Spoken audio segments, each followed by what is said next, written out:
Hello বন্ধুরা, আজকে চলে এসেছি আমার পুকুরে মাছ মারতে।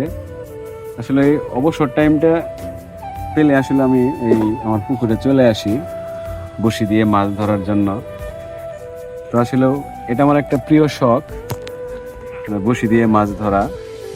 কারণ আপনাদের কি শখ আমি সঠিক জানি না, তো আমার খুব শখ যে একটু সময় পেলে আর কি, মানে আমার বাড়ির সামনে একটা পুকুর আছে, এই পুকুরে আমি আসলে মাছ ধরতে চলে আসি।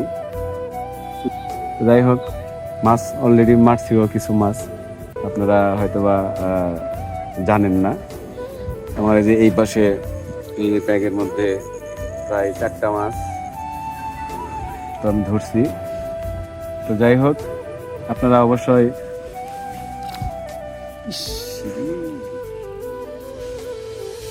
মাছটা ছুটে গেল, আসলে এটা আমার কিছু করার নাই, আমি চেষ্টা করছি। আচ্ছা ঠিক আছে, ভালো থাকবেন সবাই, আসসালামু আলাইকুম।